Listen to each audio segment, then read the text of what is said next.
different watches last night, so I have to see. But now I'm married, so I'm not allowed to spend as much money anymore. So for those of you that are new, I'm Alan Shima. I'm the product manager, and one of the products I'm responsible for is this product, our TM Electronics BT Integra Pack. So most of you, I don't know if you know anything about it, but it's a package tester. Most people are testing their package for several different things. One is the flexible packaging. They're testing it for the seal strength, and they also want to test it for leaks. So this instrument was designed for tests, and it's interesting. I find most people are just interested in the top two up here, because these two are really designed and for the medical device industry. But I don't know, any of you run across those customers, medical device people? So these are the people that make things like artificial joints that get implanted in your body, things like that. But we'll talk a little bit about it. So what it does, the two key tests though, is one is burst testing. So it's an indication of how strong your package is. So when somebody takes film and turns it into a bag or a finished package, they want to make sure that it's going to be strong enough to hold the product inside and not break during transportation. But it also has to be not so strong so the customer can open it. I know I get frustrated if I buy a package of something and you can't get it open, and you're like, oh, and you don't have scissors or something, and you know. So they always try to balance the strength of the seals they make, the heat seals around the sides. The second one is the leak test. So how this instrument tests for leaks, it does what's called pressure decay. Has anyone heard of that or familiar with it? What it is, you put a little bit of pressure inside the package, and then the instrument monitors it and watches it to see if the pressure goes down. Because if the pressure is going down, it's usually an indication there's a leak somewhere. All right. Have anyone ever heard of these other two tests? This creep testing and creep to fail? Okay. If you've ever seen a package where it's like a tray and then film on top, so the film gets glued or heat sealed to the tray, that's real big in, again, medical device. So they might put whatever they build in this tray, and then they cover it with a special material. Usually it's Tyvek type material. So what they developed is their own test, and they call it a creep test. So what they do is they put a little bit of pressure in the package, and they actually visually watch the seal. So if on the top of the tray, if there's a little bit of a lip edge around, and here's the edge and here's the film, they watch it to see if it's going like this, if the pressure is making it start to open. Then somebody else said, well, wait a minute, why don't we until that seal finally fails with time? So again, they put a little bit of pressure in it and they just leave it until it fails and develops a leak. So like most of our instruments, if not all, we have ASTM standards. So the first two, this one, 1140 and 2054, are for the burst testing. Has anyone ever seen how they normally test seals for strength? You've probably seen it and maybe don't even know it. Who sells the UTS instruments here? That's what they use, the Tensile test. Instron type tensile test. Tensile test, I know. Right. So what they do is they'll take their back package and they'll cut the strips out where the heat seal is. So when they cut it, it's like this. It's sealed here, tester, and they pull it apart. And they measure how strong the heat seal is. It works great, but it takes a lot of time because they have to cut 6, 8, 10 samples, pull them all apart, average the data, things like that. And they're only testing, I think, 25 millimeters? They cut those samples. So if they want to test the whole package, they have to cut 10 strips here, 10 strips, one from 10 bags, all the way around. And they'd have to test all of those. Where with this test, you're basically putting air pressure inside of it until the package goes pop and breaks somewhere. So normally, ours is much faster test. It doesn't give you a strength number. It gives you a pressure at which it broke. So what they'll do is they'll do a correlation, taking their bags and they test them with the UTS or Instron type instrument. They say, okay, we're making good bags, and they already have a specification for the tensile strength of the seal.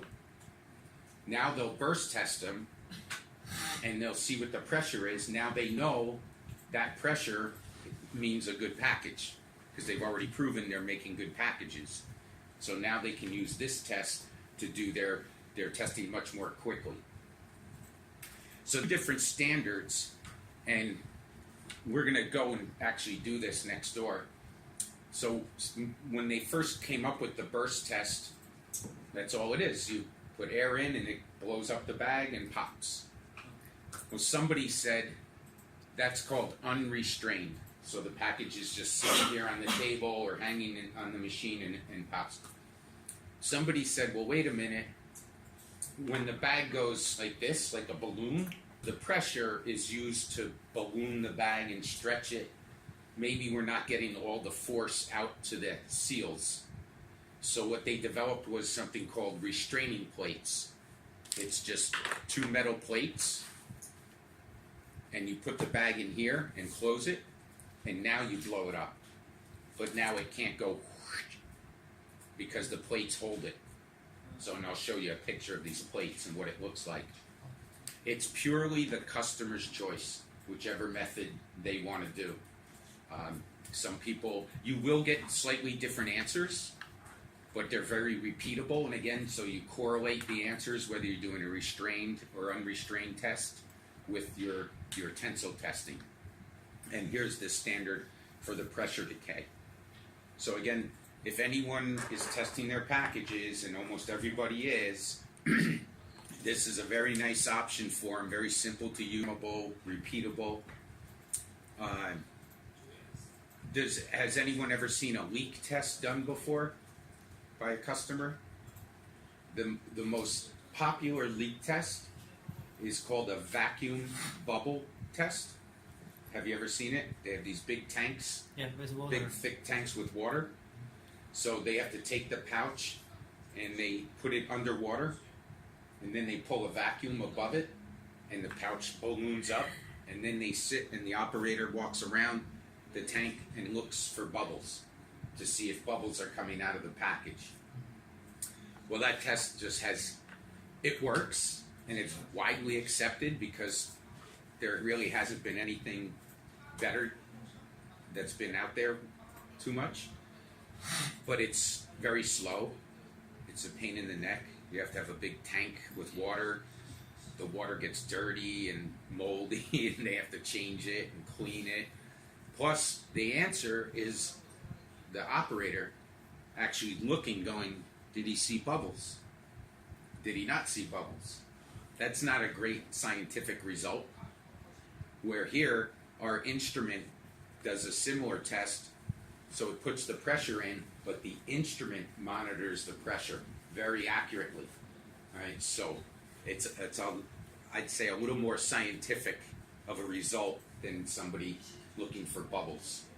And it's much faster because ours, they can just do it in a few minutes, where with the bubble tank, it probably takes them, sometimes they even put multiple packages in, but it takes them 20, 30 minutes to put them in, pressure it, and then sit and watch them. And they have a time frame. They've established themselves, okay, we're going to watch them for 5 minutes, 10 minutes. So everything about this instrument, for all the tests that it can do, again, is all controlled by the CPU in the instrument. One nice feature we have something called an automatic burst test mode. So you don't have to put in any parameters. Somebody could buy this instrument, hook it up, click on automatic burst, and just start bursting their samples. The instrument will control itself and put the pressure in the pouch. And some people really like that because they don't have to do anything. Or you have the option to do manual. So in the manual mode, you get to put in all the different controls. And we'll go over those and I'll show you when we demo it. Again, it's a capability or ability to measure changes in pressure is extremely good. So for burst, it can measure 1/100th of a PSI in pressure. All right? And for leak, it can measure to 1,000th of a PSI for leak. It has a nice graphing system. So when we go next door and you're watching, say, a burst test, of course you'll see the pressure increase as it puts pressure in it and then it drops off. So all of that data is collected and graphed, which I don't know I'm not that familiar with the tensile testers, but I don't know if their software can actually do that, where if you run a test, can you print the whole graph of the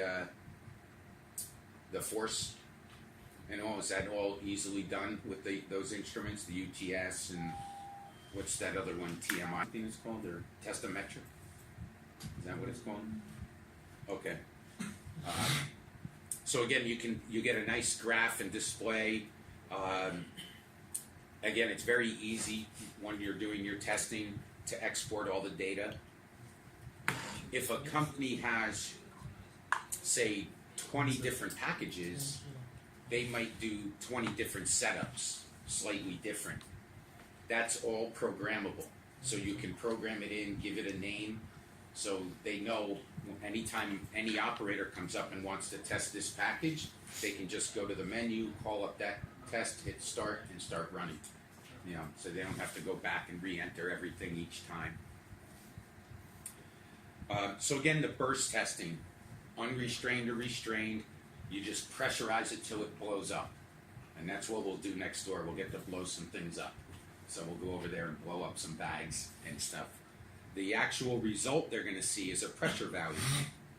So what they do is they'll run they know their samples are good, and they'll test a whole bunch of them, however many they feel are statistically correct.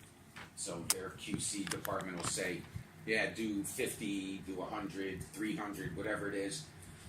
And then they have all these data points of burst pressures, but then they can set their high and low acceptable parameter.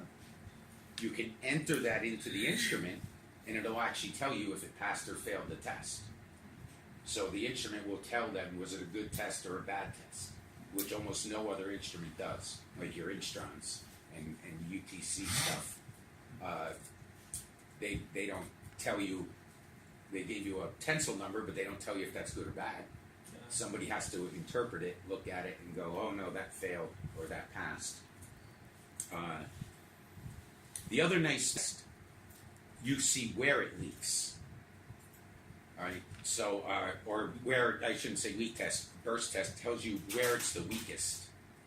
So that's important because now they know if the company is making the bag themselves and they're doing all the heat sealing, if they're all bursting in one spot, now they know where the problem is and they can go out to their line, their production line, and make corrections and say, yeah, we have a weak spot on the left side, top corner, or whatever, and make adjustments. So most other tests don't show them that unless they did everything, like I said, cut all those strips all the way around and spent half a day running all these tensile tests to figure out, is the strength equal all the way around the bag?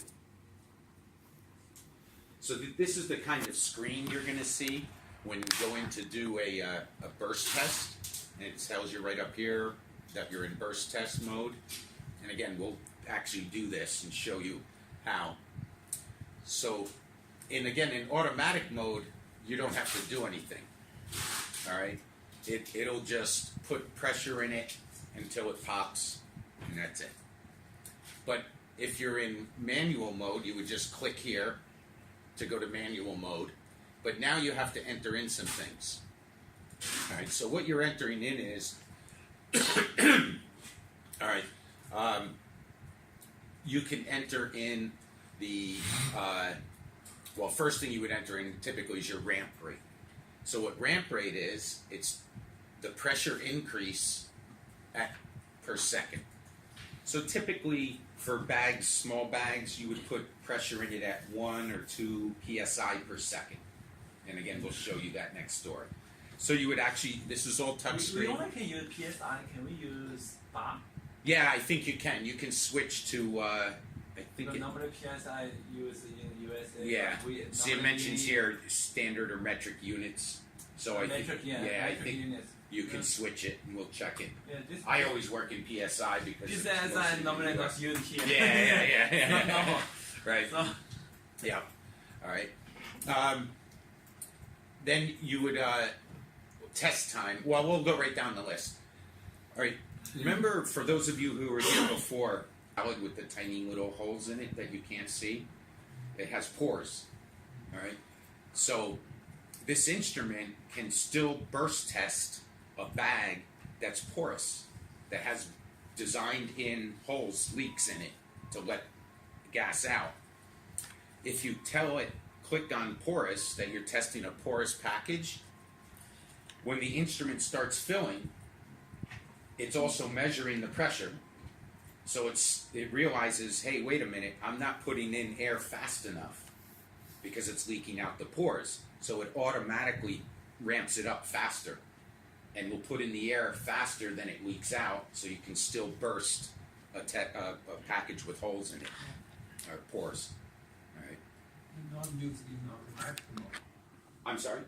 It's not used in automatic mode. Right. In automatic, you don't do any of this. Okay. Right. But these are all the things you do in manual mode. As a matter of fact, if I switch the screen, now you'll see it. I see in the screen, the flow mode is automatic and the package type is porous. Yeah, I think normally, again, you would click on this, all right? But you can do, once in manual mode, you tell it, and the same with even automatic, you got to tell it which package you're testing, all right? Whether it's porous or non-porous. Okay, so then you're going to tell it a test time, all right? All that is saying if it doesn't burst in 60 seconds, just stop. Something's wrong, all right? Don't sit there and run forever. It's just a limit that you put in it, and it almost never gets there. The percent drop, all right? What that is, right? It's a flexible package, say. So when you put pressure in it, right, it's going to stretch, Well, as it's stretching, and it doesn't stretch at just a standard rate. Some packages, you might see it start to fill and kind of resist stretching, and then all of a sudden it'll go real fast. Well, when that happens, what happens? The pressure drops momentarily until it catches back up. We don't want the instrument thinking that was a burst. So we tell it, if it doesn't drop at least, it has to drop over 10% of the current value to say it's a burst. And 10 is a good number. But most people will come up with their own through working with it. They'll develop their own protocol. Break detector drop 10%. Right. So it's saying don't call it a burst unless it's over 10% drop in pressure. Because obviously when it bursts, it goes basically to nothing.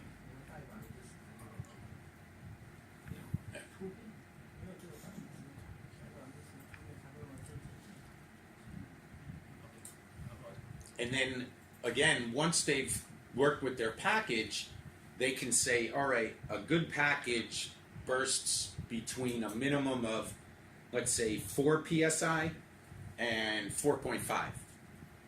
So they can develop that through doing testing, put those in, and now when they run a test, it'll tell them, did it pass or did it fail?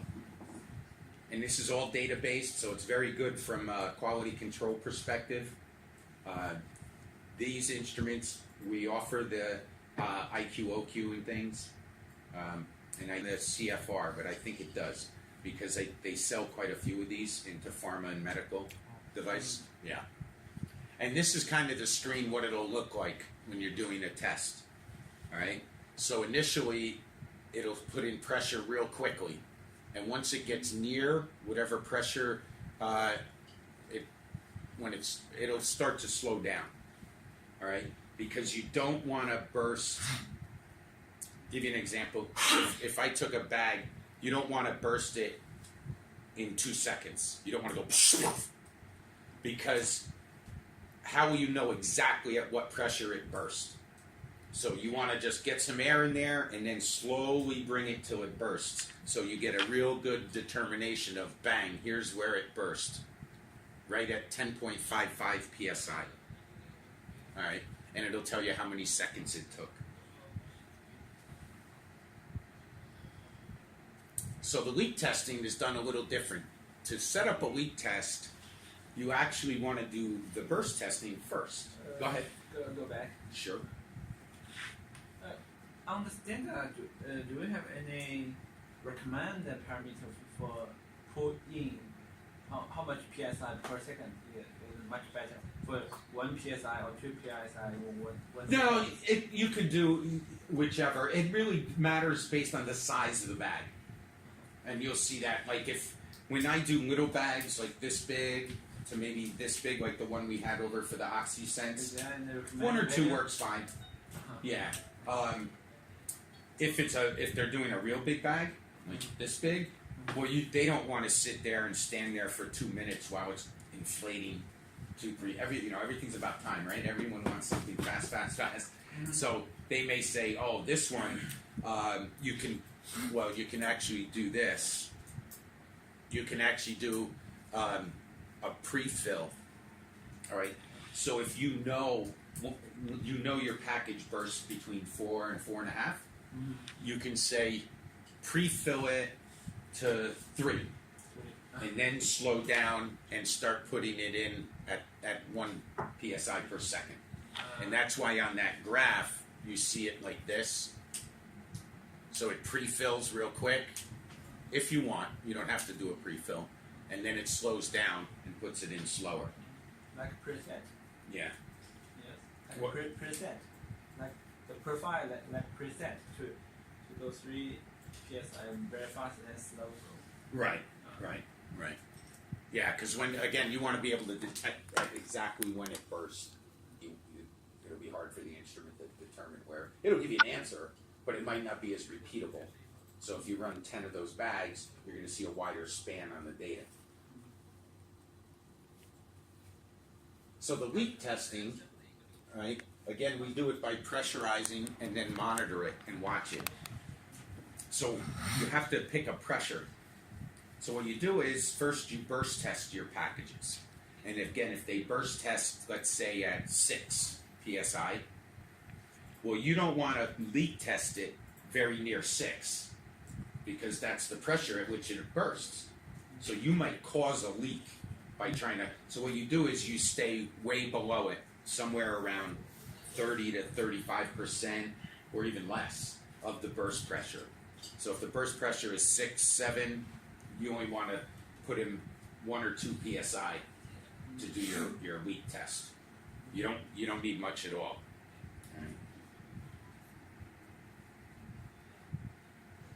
So the leak testing, there's a little bit when it comes to putting in the parameters. But again, when you see it over there, very easy. You'll be like, oh, this is fun and easy. It's easy to show, easy to understand. All right. So when you leak test, you're going to tell it how much time to take to get to the pressure that we chose. So you're going to say you're gonna put in a pressure here, so like 2. You say we're gonna pressurize it to 2, and we're gonna do that over 10 seconds. So it'll take 10 seconds to slowly put pressure in it until it gets to about 2. All right? They're flexible. So if you put pressure in it and then stop, it can still swell, right? And your pressure will start dropping a little. So what we do is we say, all right, so don't start monitoring it right away. We call it settle, all right? And settling is time for the package to settle or swell. So there, and again, I'll show you how. For demo purposes, I usually put in, 5 or 10 seconds. So it'll put the pressure in 5 or 10, and then it'll wait 5 or 10 seconds before it starts monitoring the pressure to make sure that it's finished swelling.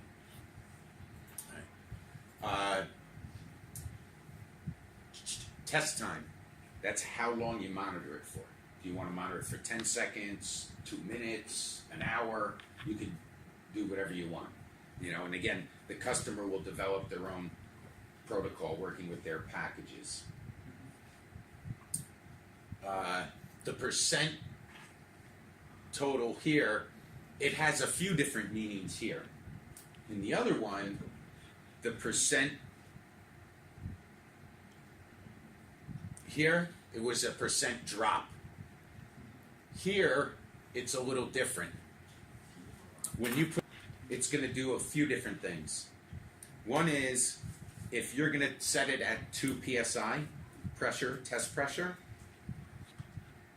it has to be within 10% of that or it won't start the test. Because it'll say, no, we didn't hit our pressure. All right. Then when it starts monitoring the pressure loss, all right, if,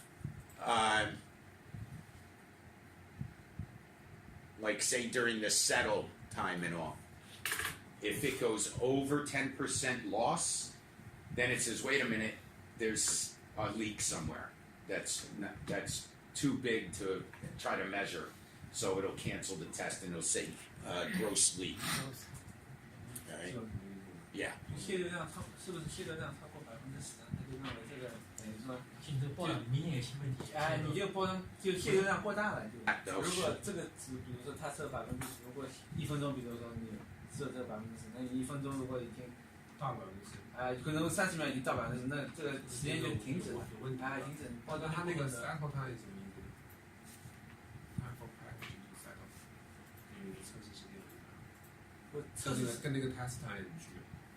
静置时间啊，现在是充气到那个时间嘛？它是开始充气，后面有个保压的，就是它充那么大嘛，然后会慢慢缩一点。那个 TOL 是一个叫公差 tolerance。超这个缩小超过10%了，他认为是个 growth leak，是个大漏。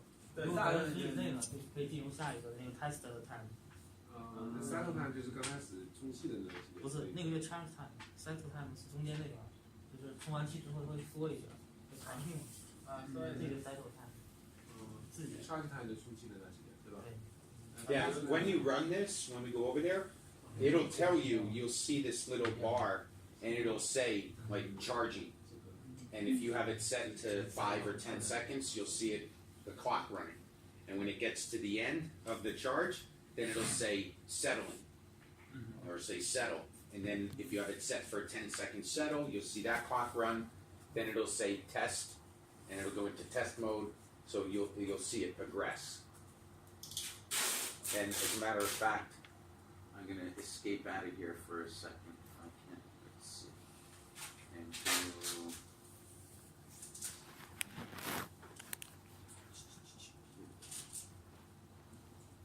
Okay, so this is that percent tolerance setting in a little more detail. And I'll give you copies of all this so you have it.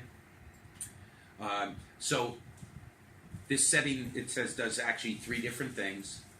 So number 1, it tells the instrument to stop running the test because it couldn't reach the desired pressure, all right? Or it overshot the pressure. Because again, once you decide on a pressure, it's like any test. You want to test all your packages the same way. So if it's the tolerance goes outside, you say don't even bother testing it. That's not the test I wanted. You know, I want to test it at 2 plus or minus 10, or I could add plus or minus 5, whatever number I choose to put in there, how tight I want to make it. So it says example, if you said it's running a leak test at a pressure of 5, if the package only reaches 4, the instrument stops and displays there's an error. All right. All right. Number 2, it also tells the instrument that if during this settle cycle the pressure inside the package goes lower than that percent tolerance, then again, like I said, they call it a gross leak.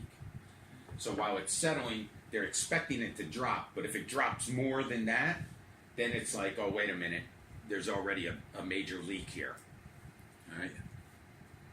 And then again, this is the definition for burst.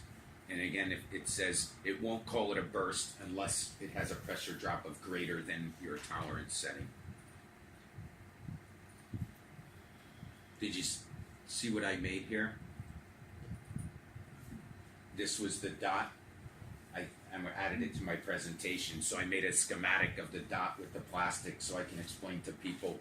You put the glue on the blue side and don't put the glue on top of the dot from the OxySense. So so here we go.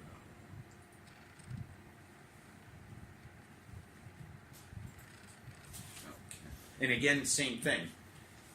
You can put in a, where's my pointer went away?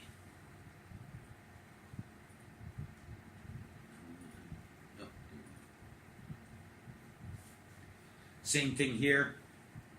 You're always going to see some sort of a pressure drop, but very small. Like, might be 3/100ths of a PSI. So again, through developing their protocol, they'll have a minimum and a maximum, and they'll say this is acceptable. So again, once they run the test, this is the kind of graph you'll see. Here, the total pressure decay was only 2/1. Sorry, I'm Oh, no problem. All right, great seeing you. Yeah. And then again, it'll tell you whether accepted or rejected. And again, all these tests and all the results are all automatically data banked, so they can go back and check it. And say at the end of the shift and say, how are we doing? All right.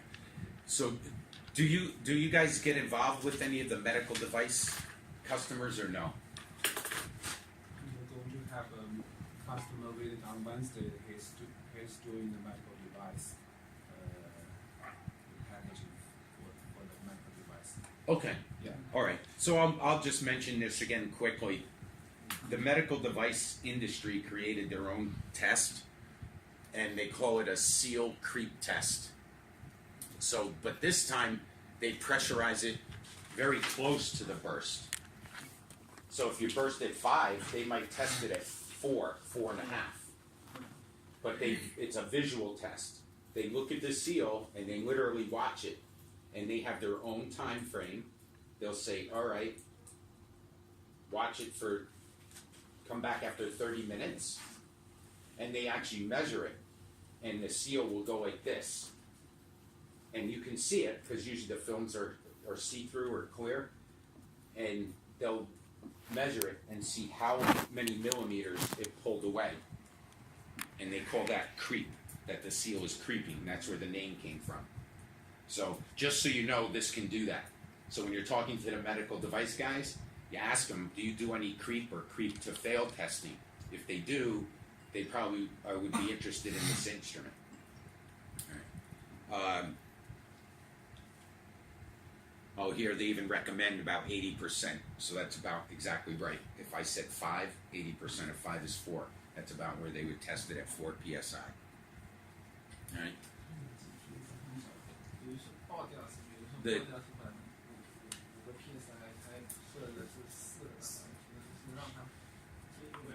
不要保。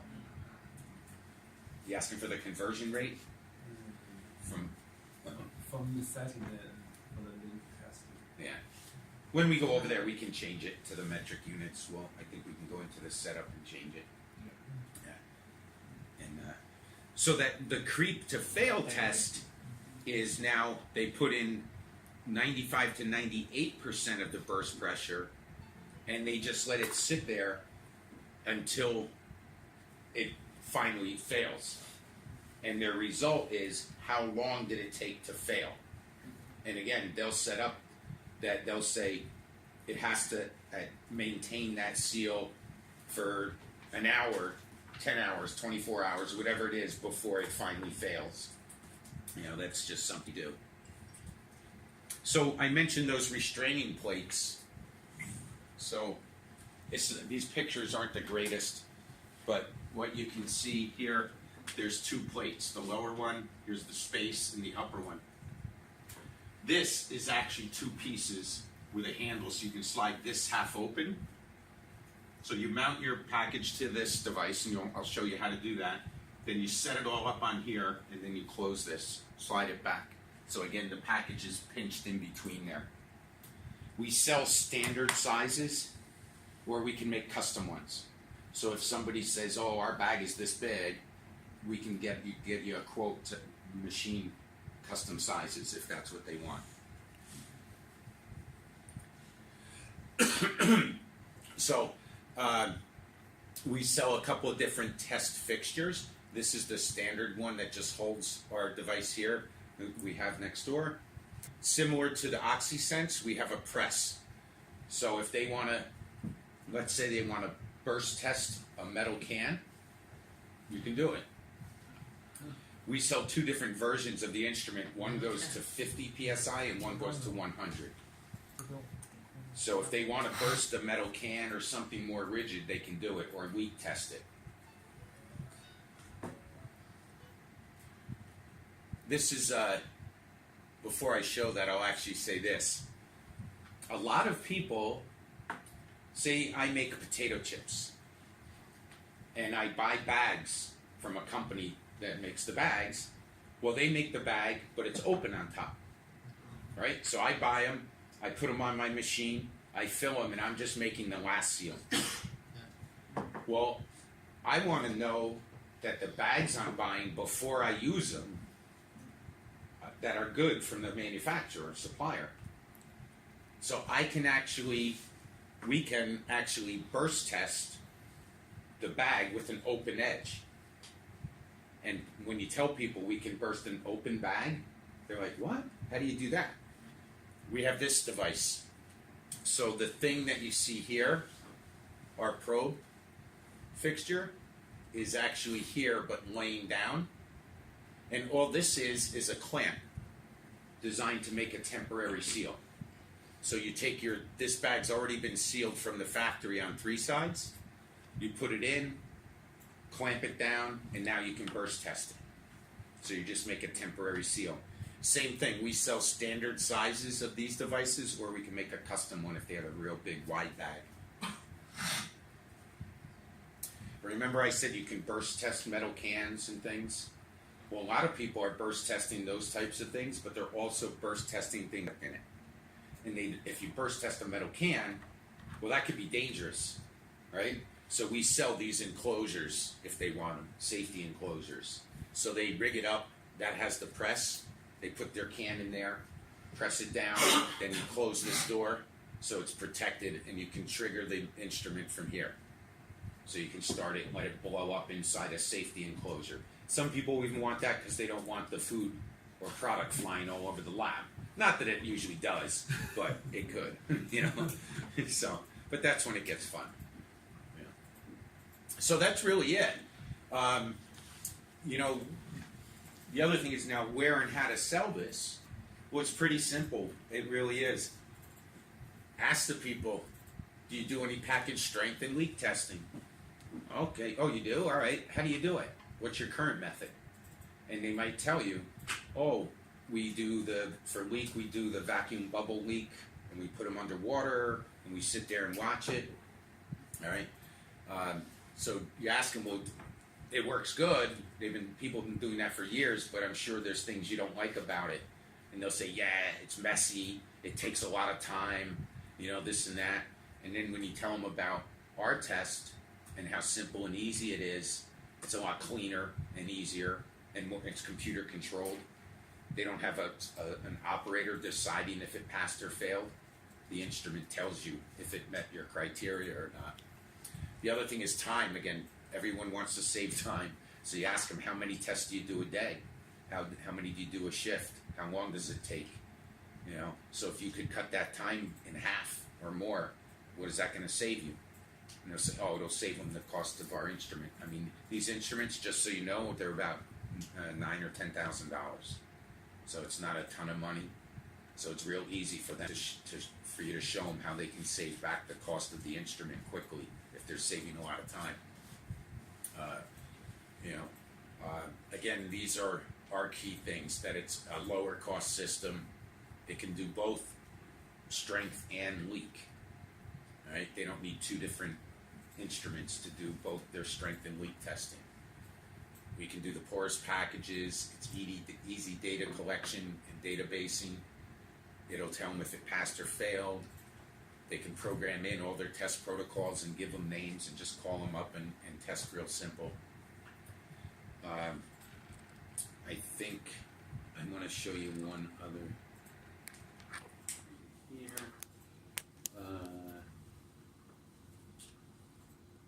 Here it is. And I'll give you a copy of this. But it's something you just want to look at, read through, or you can even print it and hand it to your customer. You're going to find a lot of customers, almost everyone at some point has done this bubble leak test that we talked about. So if you read through this, it takes up a lot more space.